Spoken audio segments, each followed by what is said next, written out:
तो ये भी सुना कि आपकी बहन की शादी एक मुसलमान से पैसे लेकर आपने करवाई थी कि आप अंधविश्वास फैलाते हैं और अपने मतलब को बताते थे कि हमको दिखता है, ये कहते नहीं दिखता।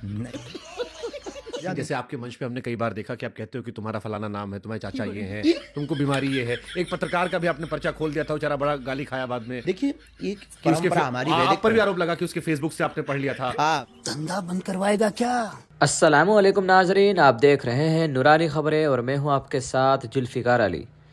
नाजरीन, सोशल मीडिया पर यूं तो आजकल धर्म का प्रचार प्रसार करने वाले हजारों भगवाधारी हैं जो बात बात पर लोगों को धर्म का सर्टिफिकेट बांटते हैं।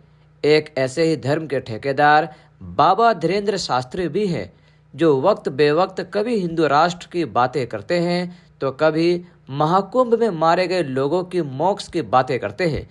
ये वही धीरेन्द्र शास्त्री हैं जो लोगों को मुसलमानों से नफरत करने का पाठ पढ़ाते हैं और लोगों को हिंदुत्व का ज्ञान देते हैं। लेकिन नाजरीन, आज की इस वीडियो में हम आपको बताने वाले हैं कि कैसे शुभंकर मिश्रा के शो में इस पत्रकार ने बाबा धीरेन्द्र शास्त्री की धज्जियां उड़ा दी। हिंदू बहनों को मुसलमान से शादी न करने और लव जिहाद में ना फंसने पर बड़े बड़े प्रवचन देने वाले इस बाबा की बहन खुद एक मुस्लिम घराने की बहू है और ऐसे ही बहुत से मजेदार बातें और जबरदस्त खिंचाई है इस वीडियो में। इसीलिए नाजरीन, आपसे गुजारिश है कि वीडियो के आखिर तक बने रहें। वीडियो को लाइक और शेयर करना बिल्कुल ना भूलें। लोगों ने कहा कि धीरेन्द्र कृष्ण शास्त्री ने असंवेदनशील बयान दे दिया कि जो यहाँ मृत्यु हुई वो मोक्ष किया है। फिर लोग आपको व्यक्तिगत टारगेट करने लगे कि ऐसे तो आपको ही मोक्ष मिल जाना चाहिए। बहुत हर लेवल पे तो आपको लगता है वो असंवेदनशील बयान था जो कुंभ पर आपने दिया? अब अगर हम किसी गरीब को कहें कि पैसा सब कुछ नहीं होता है तो वो कहेगा महाराज हमें पहले दे दो फिर बताएंगे।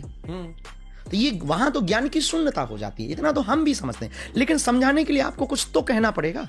तो हमारे अर्थ का अनर्थ कर दिया लोगों ने। इस बात का हमें बहुत कष्ट है, इस बात का हमें दुख है कि आपने जो बोला ठीक बोला है। आपने जो हमारे किसी ने कहा कि हम आपको मोक्ष दिला देंगे, वो सब अपनी अपनी बातें उनकी जगह ठीक है। जिनकी जैसी श्रद्धा होगी वो अपने अपने हिसाब से वो ठीक कह रहे हैं। क्योंकि उस बात पर तंज कस रहे थे कि अगर ऐसे मोक्ष मिलना धीरेन्द्र शास्त्री जी को हम धक्का दे देंगे। हाँ बिल्कुल, हाँ बिल्कुल, हमने वो सुना, बहुत लोग बहुत वो सुना है। तो उनका अपनी जगह कहना ठीक है, चूंकि वो समझ नहीं पाए, हमारे तत्व को समझ, अर्थ का अनर्थ निकाल दिया, इसलिए उनके शब्द मुंह से ऐसा निकल रहा है। हमारा किंचित मात्र भी ऐसा उद्देश्य नहीं था। झूठ पे झूठ बोलती जा रही है, शर्म नहीं आती? इसको एक और इसमें कोट करता हूँ। एक शंकराचार्य, उन्होंने कहा कि आप भाजपा सरकार के प्रचारक के तौर पर काम करने लगे वहां पर कि सरकार पर सवाल कवर करने के लिए आपने वो लाइन बोली। नहीं, ये तो ये फंस गया सीएम। 140 साल वाला जो थ्योरी थी, 140 साल बाद कुंभ हो रहा है, ये गलत फैलाया गया था। ये नहीं है, ये हर बार फैला दिया जाता है।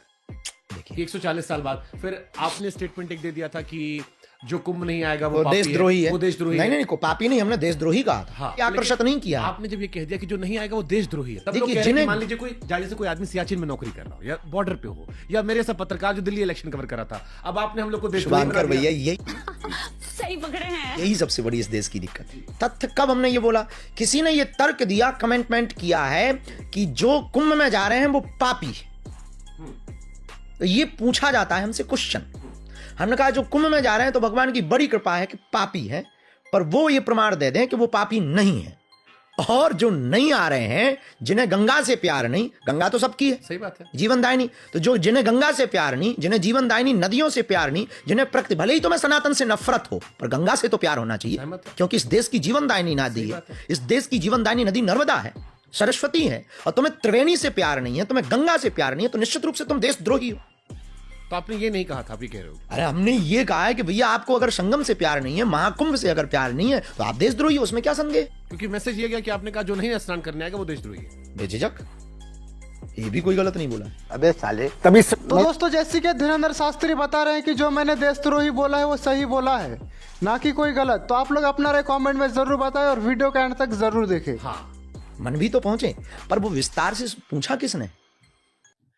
वो विस्तार से पूछा किसने?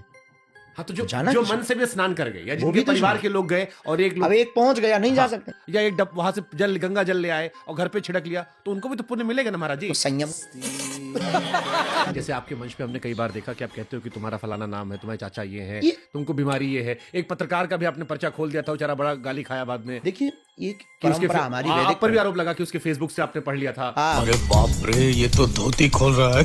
ये क्यों आपकी इमेज बनी है कि आप भविष्य देख लेते हो और फिर अब देश में जो भी घटना होती है उससे हमको जोड़ते हैं। जो बुरा होता है इस देश में उसमें धीरेन्द्र शास्त्री को लोग पूछते हैं कि आपको क्यों नहीं पता। क्यों? हाँ, ये जरूर क्वेश्चन डालेंगे। ये बताओ किस दिन कोरोना आएगा, धीरेन्द्र शास्त्री क्यों नहीं पता कोरोना कैसे आ गया, या भारत कब नंबर 1 बनेगा। धंधा बंद करवाएगा क्या?